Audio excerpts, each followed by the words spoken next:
What's up, YouTube? This is Andy from kaizentcg. I run an online Pokemon business. Picture this, 2021, Logan Paul buys illustrated Pikachu for $5 million. People thought he was crazy. Some people were laughing. Hey, fast forward 5 years later, 2026, he sells it for $16 million. 16.5, and triples his money. So, Pokemon cards are a kid's trading card game, but it's becoming a real asset. Let's see what the future has in store. So, in this video, I just wanted to talk about the sale and some parallels I see from 2021 to 2026. So, Logan Paul selling this record of a sale. I think the last one was that Kobe Jordan card. I think it was $12 million. He shatters the world record for TCG and cards with the $16.5 million sale with Golden. There's a lot of I would say drama behind it and some behind the scenes stuff that people don't agree with, but at the end of the day, it's going to give Pokemon a lot of attention. Kevin O'Leary was on one of the channels, I think it was Good Morning America, talking about trading card assets. Gary Vee has been talking about it for a long time, and Logan Paul is just bringing it to the limelight. So short term, I just think that vintage cards, low pop, high end stuff are just going to go crazy. We're already seeing it with Black Label ponchos going for over 100,000 confirmed paid through Z&G. The auction had a few ponchos going over 100,000. First edition Charizard, almost $1 million, 950,000 for first ed. Last bull cycle, the Charizard went up to about 500K from 80K. So this cycle it's doubled almost. And we're gonna start seeing crazy stuff with gold stars. A lot of the high-end low pop stuff, desirable stuff is gonna likely go up even higher now that the attention of the high net worth individuals are gonna see this, and a lot of them are also starting funds not only for sealed but for high-end grails. So we're gonna see some crazy prices, right? And some parallels that I see is this. So, number one, back in 2021, Logan brought a lot of hype when he bought that $5 million Illustrator. 2026, he's selling the Illustrator. 2021, he did I think 2 first edition box breaks of the first edition booster boxes, roughly around 500K. This time around, his box break sold for I think $1.3 million, which is crazy. So that's number one. The hype and attention through these high price ticketed assets, right? Number two, as you may have heard, PSA has just increased their turnaround times and increased their prices. Same thing happened in 2021. They increased it, and they had a 200 business day turnaround, ultimately leading to them having to shut down. This time, the bull market's even stronger because last time was just Pokemon cards mainly and sports. This time you got other TCGs like One Piece, Riftbound, Gundam, Lorcana, DBZ, Yu-Gi-Oh, and the list goes on, that are also getting graded on top of Pokemon's record grading numbers. I think PSA is grading 60% of their grades are Pokemon cards, and then it goes sports and then One Piece. So they might not even catch up, and don't be surprised if they ultimately have to wave the red flag and shut it down. Right now, bulk is 96 day. And depending where you're from, and that's NA, I looked at Japan. Japan is 120 days. So Yeah, they're backed up, right? So that's number 2. It's eerily similar because I'm looking at the parallels here, and unless you're around for 2021, you wouldn't see it, but I'm starting to see some signs that make it very very interesting to pay attention towards. So the other thing is 25th anniversary was 2021.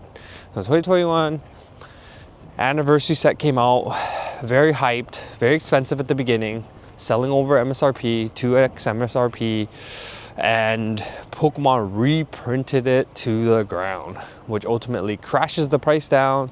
You can get ETBs here in Canada for like $50. In the States, probably like 35. And the set was underwhelming. It was like, it's fun to open, but you open a few boxes and you were kind of done. It wasn't like something kind of like Ascended Heroes, something we're chasing, Prismatic, for example. So it was a smaller set.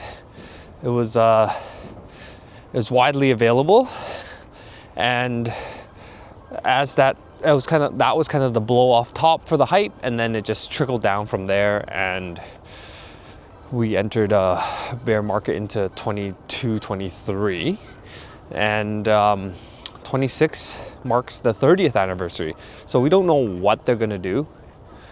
I'm assuming they'll make it something that's fun for everybody to open, just as a celebration. Not gonna be hard as Prismatic, and probably pull rate similar to Celebration or Crown Zenith, just so people have fun with it, and they'll print a lot of it. All right, so I would say don't FOMO at the beginning and wait, because it lines up with at the end of the year 30th comes out, and then 27, 28 there's going to be the facility that comes out, the facility that the 1.25 million square foot facility is going to print a lot of the stuff, right? And the funny thing is, when there is a lot of supply, way more than demand, things sit and you'll see things under MSRP. We'll see that again. So speaking of under MSRP, number 4, right? In 2021, they reprinted Vivid Voltage, Battle Styles, Chilling Rain, Shining Fates, and Fusion Strike. They reprinted those all to the ground, and Darkness Ablaze.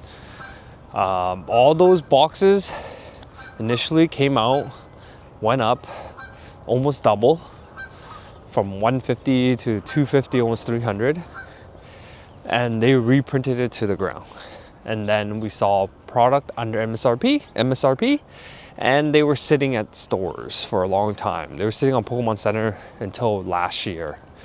So we're starting to see the first set that, in my prediction, and I made a video last month when it was already announced that we could see MSRP or under, is Perfect Order.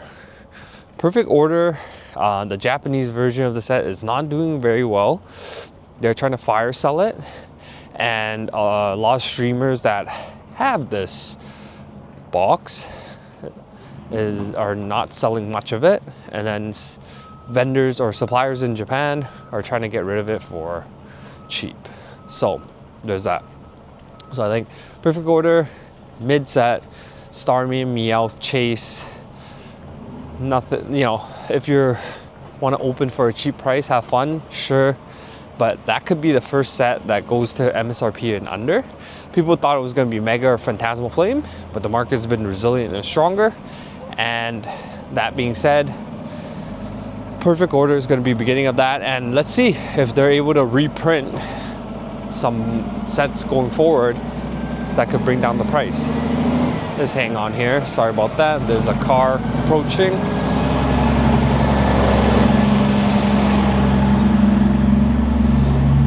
Number five parallel that I see, right? So MSRP, number 4, MSRP pricing, supply increasing. Number 5, vintage breaking crazy all-time highs, 3, 4, 5, 10x. We're gonna see after this illustrator, and you're already seeing it. I'm seeing it with Gold Star Mewtwo breaking all-time high, 55K. First edition PSA 10s going to all-time highs. And we're gonna see things kind of start to explode rocket ship here in the short term. And depending how high it goes, because if it goes really high, then the crash will be, or the pullback will be also really high. So in 2021, first edition Charizard rocketed up all the way up to 500K.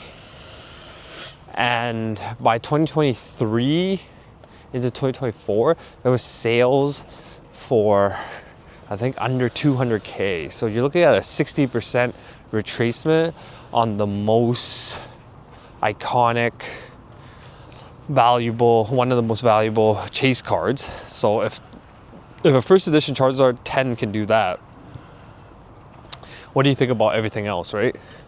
So we're gonna see some crazy gains here. For people that have it, congrats. You guys are gonna make a killing if you do sell it. And we're gonna see something interesting. And the thing is, we're in a different market now. I agree with that. There's definitely more liquidity than ever. There's more liquidity than ever.